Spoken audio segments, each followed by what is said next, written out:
Nessa semana, o Brasil registrou mais de 1.000 mortes pelo vírus da dengue. São mais de 2,6 milhões de casos de contaminação só nos 3 primeiros meses de 2024. A situação é grave. 8 estados e o Distrito Federal já decretaram calamidade na saúde por conta do vírus. A dengue é contraída pela picada do mosquito Aedes aegypti e, diferentemente do coronavírus, não existe transmissão pelo contato direto. No caso da dengue, o surto da doença é resultado da proliferação exponencial dos mosquitos, catalisada também por focos de água parada. A explosão dos casos está causando um colapso no sistema de saúde pública e privada no Brasil. E o Ministério, de Nízia Trindade, está correndo contra o tempo para aumentar a disponibilidade das vacinas. Atualmente, o único imunizante disponível, em baixas quantidades, nos postos de saúde, é o Qdenga. Mas para efetivamente reduzir os casos e tentar controlar a nova crise sanitária, é necessário ampliar a cobertura vacinal.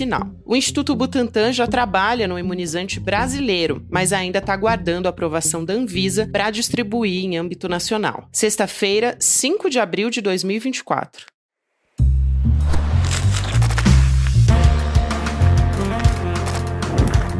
Sou a Gabriela Varela, esse é o podcast Detalhes, e aqui mais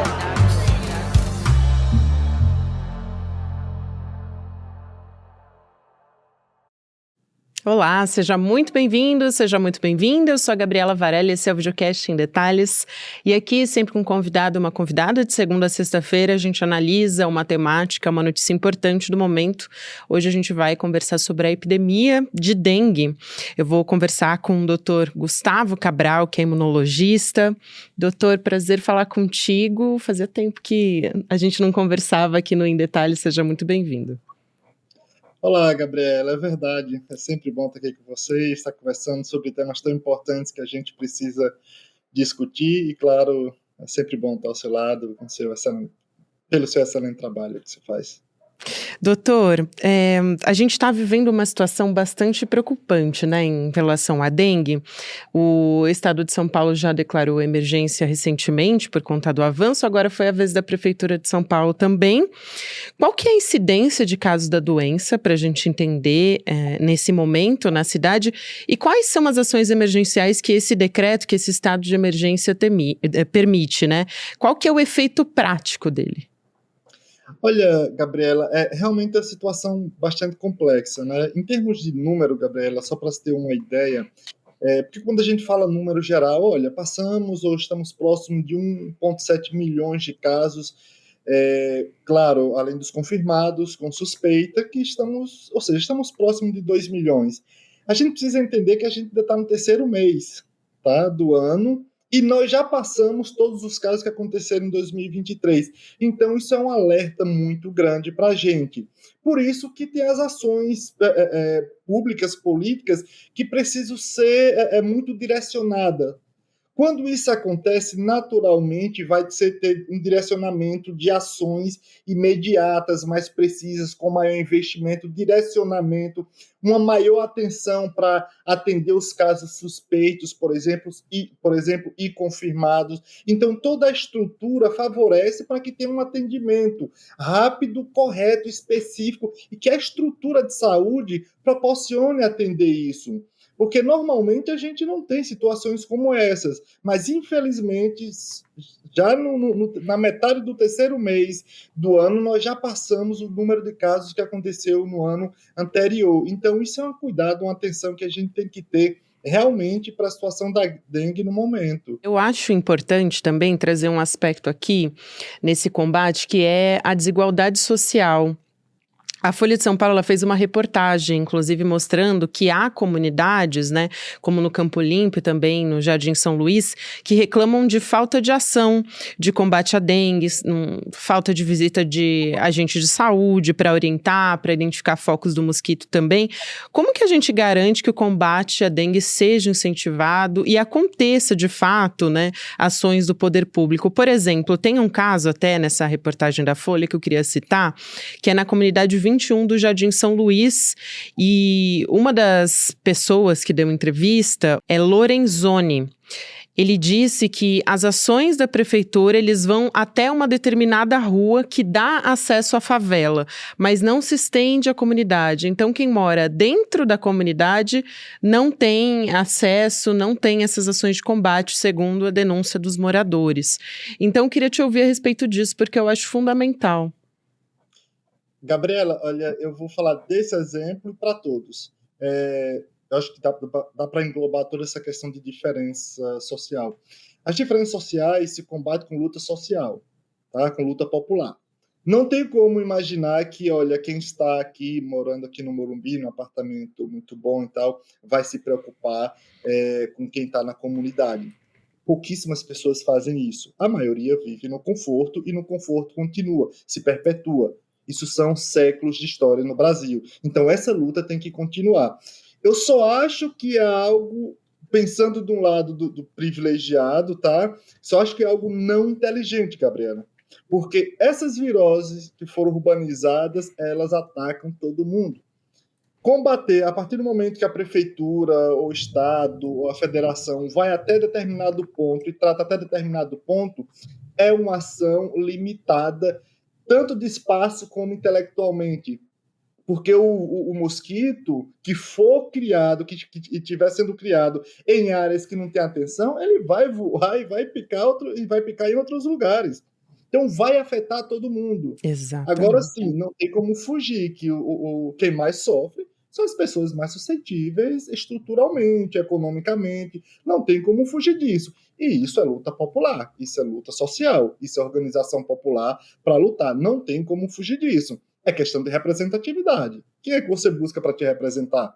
Não imagine que alguém que viveu com todos os privilégios, são pouquíssimas pessoas que têm o coração aberto para entender que nós somos seres humanos e os direitos têm que ser iguais.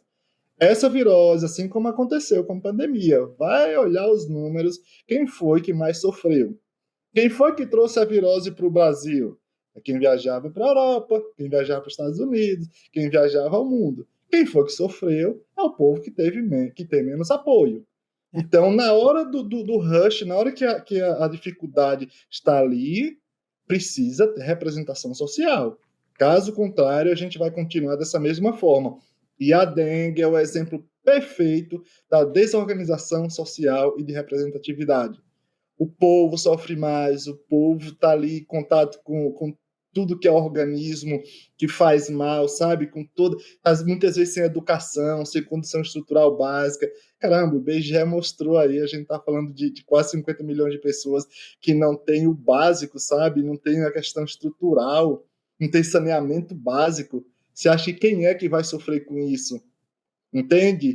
Com as chuvas, com a mudança ambiental. Infelizmente, foi a Covid, primeiro foi lá atrás, foi o Zika, foi a Covid, agora a dengue. Então, essa é uma luta contínua. Quando fala em saúde pública, é uma compreensão geral de onde e com que vivemos. Então, a gente tem que saber quem está lá nos representando, o que é que ele está fazendo por nós. Porque a partir do momento que a prefeitura vai até uma rua e para com cuidado, isso é, no mínimo, ação desumana e limitada intelectualmente por achar que só vai desfavorecer aquelas pessoas menos favorecidas. Isso vai afetar todo mundo como está afetando. A dengue afeta todo mundo.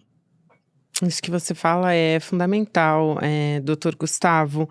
E, bom, a gente está em ano de eleições, sempre bom lembrar que reportagens fazendo essas denúncias e cobrando o poder público são ainda mais fundamentais, porque a gente pode ter um retorno.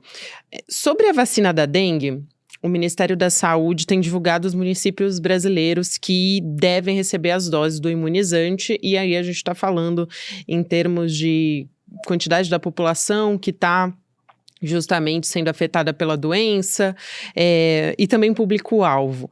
Eu quero perguntar por que, primeiro, esse primeiro público-alvo são crianças e adolescentes ali entre 10 e 14 anos, e também falar sobre a dificuldade dos adolescentes se vacinarem, né? Até o dia 14 de março, a gente tinha só 30,8% das doses da vacina contra a dengue aplicadas nesse público.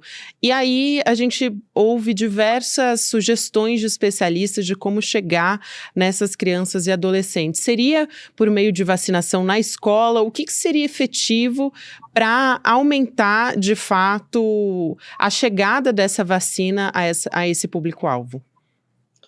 Gabriela, isso requer, acho que a primeira coisa que eu vou falar, criatividade. Tá? Não adianta imaginar que tem estratégia que já deu certo no passado, vai dar certo hoje, sim, de forma igual. Não é bem assim.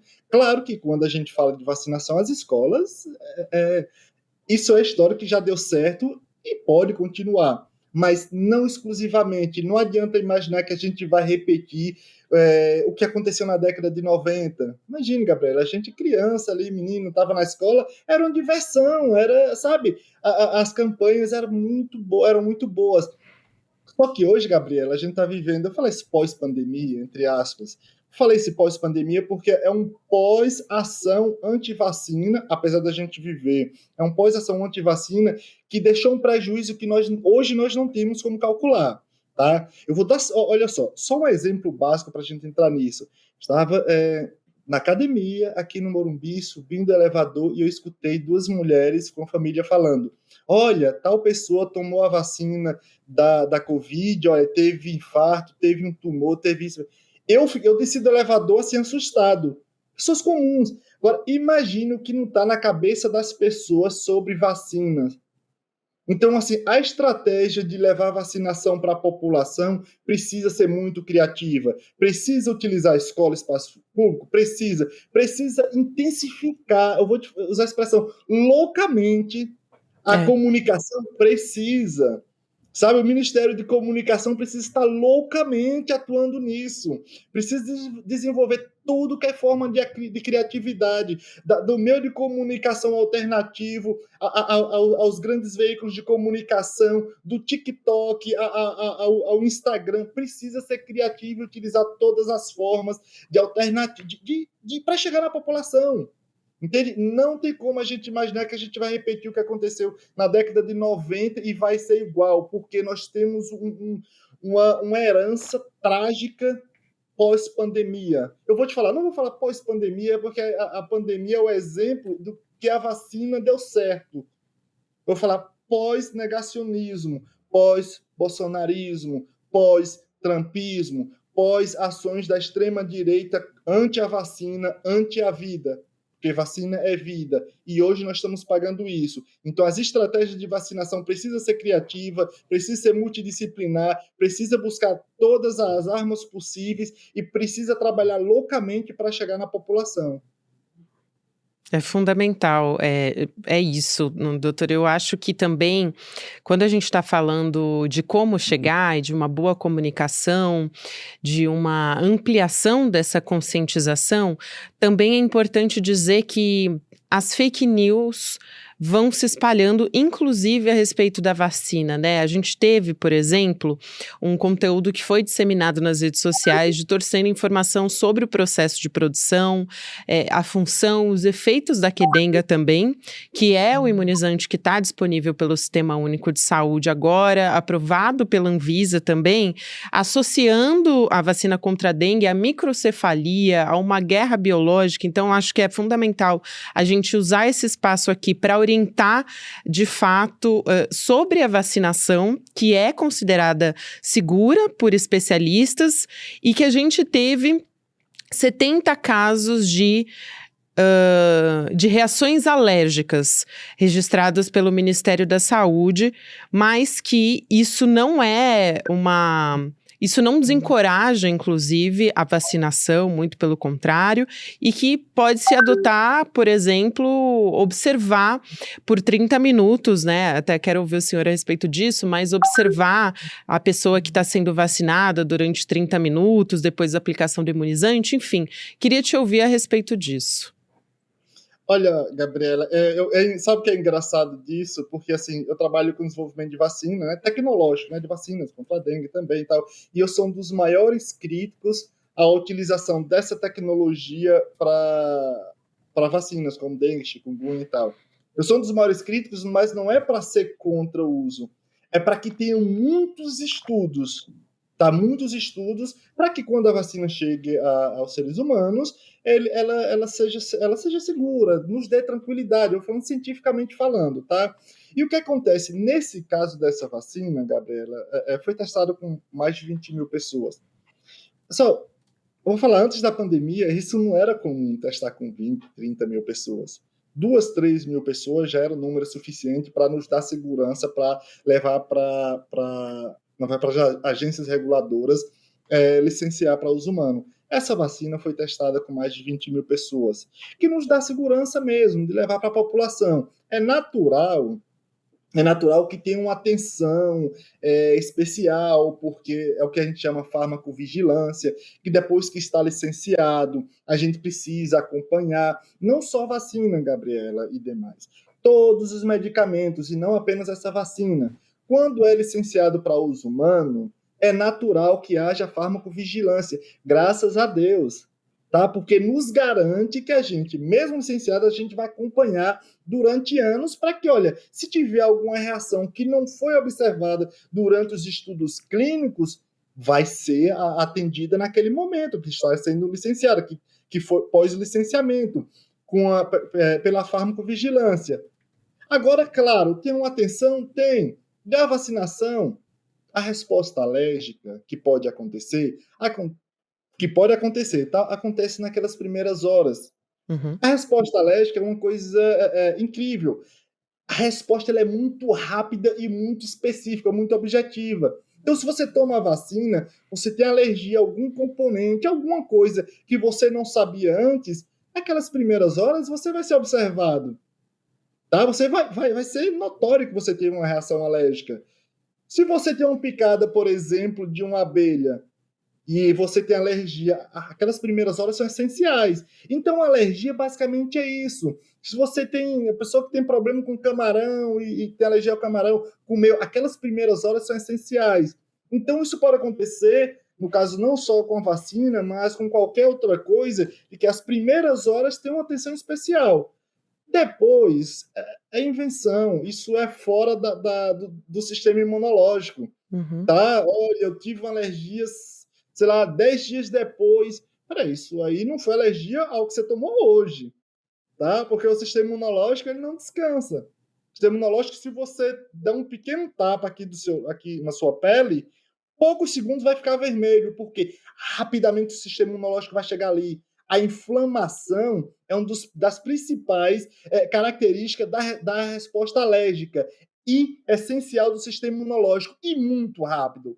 Então, ela vai acontecer e é essencial para que haja a recuperação do dano tecidual. O sistema imunológico responde muito rápido.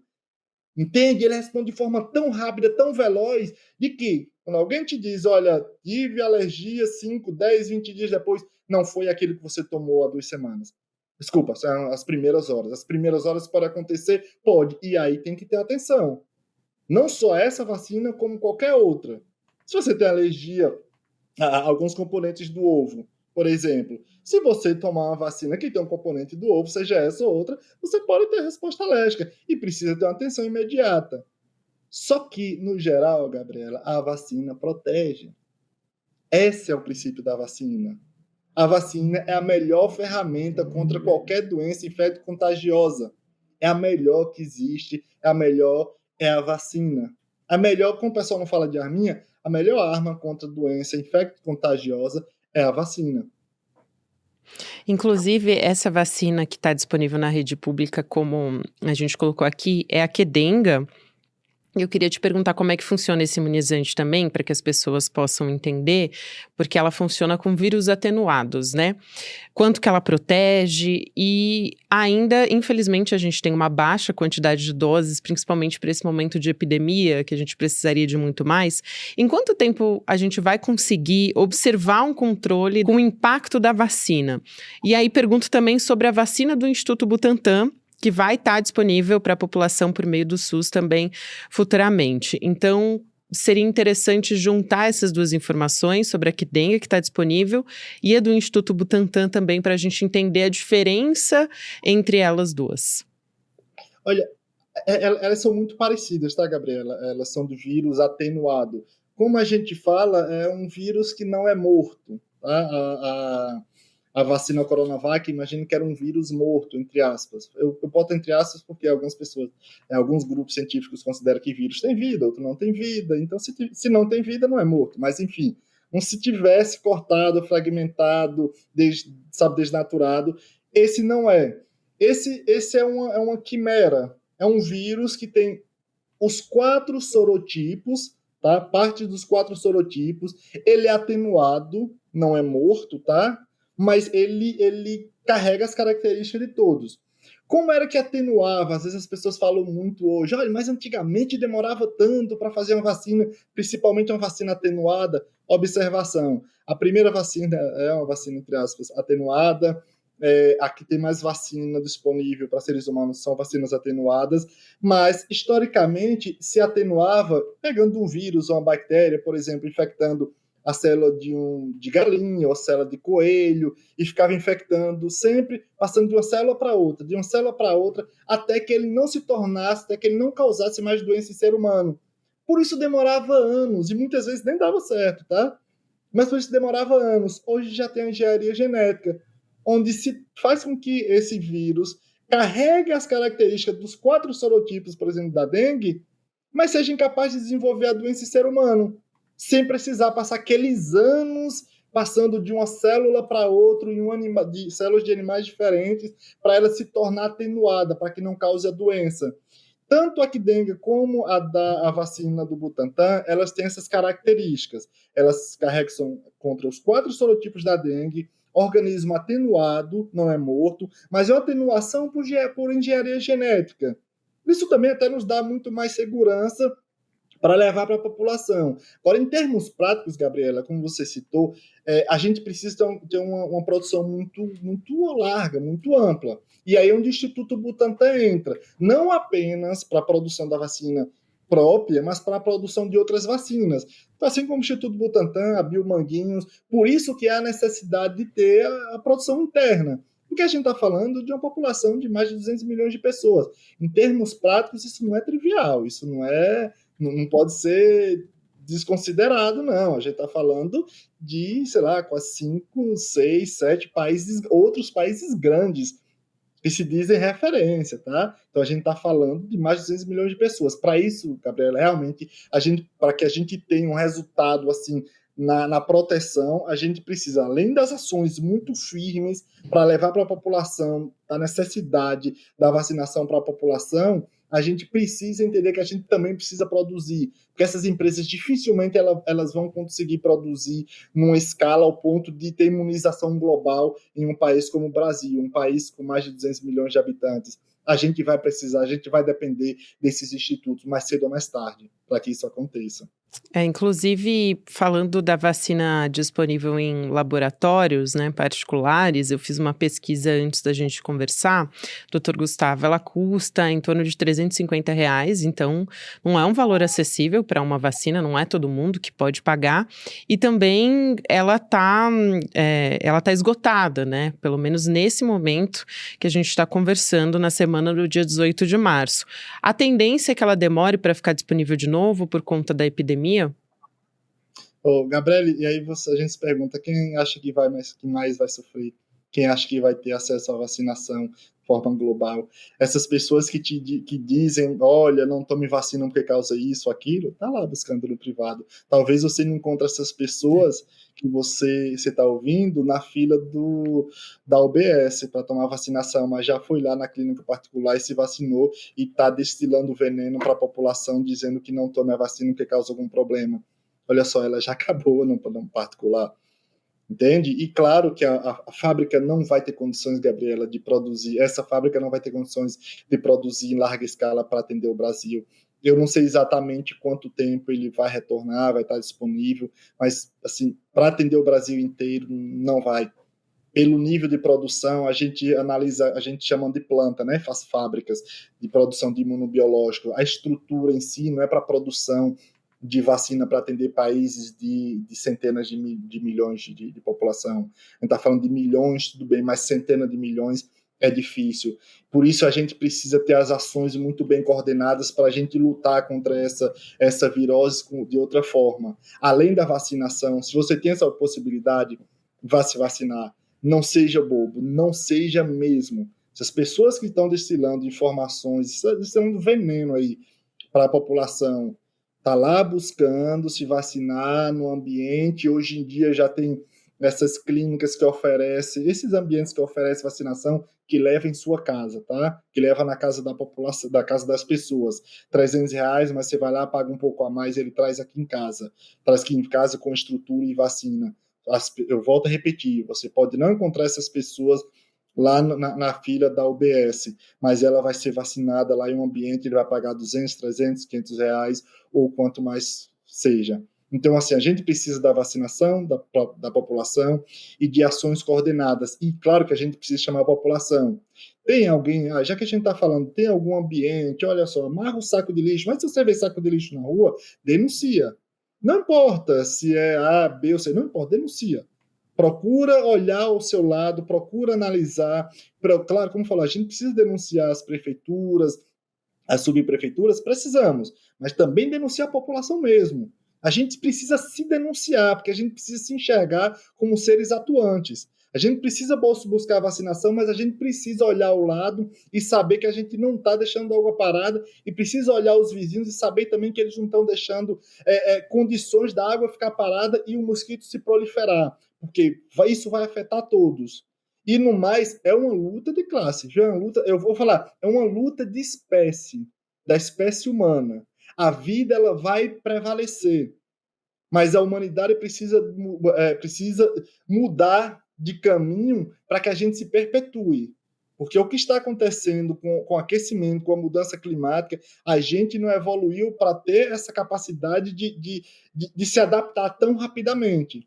A gente precisa de gerações e gerações para poder se adaptar. E o que está acontecendo, sabe? Pandemias, epidemias, surtos cada vez piores, alteração do clima, a urbanização desestruturada, o pensamento de forma coletiva cada vez menor, as ações de fake news, desinformação para a sociedade. A gente está vendo médicos, médicas, profissionais da saúde passando informação totalmente deturbada. A gente precisa ter ações cada vez mais fortes, mais intensa, continuada, porque realmente, vou te falar, eu nunca trabalho nessa área de saúde pública, de certa forma também comunicação em saúde, para mim é muito preocupante. Eu olho assim ao lado, estruturalmente, isso me dá uma preocupação muito grande, porque vou te falar, infelizmente a gente não vai parar por aqui com esse surto da dengue.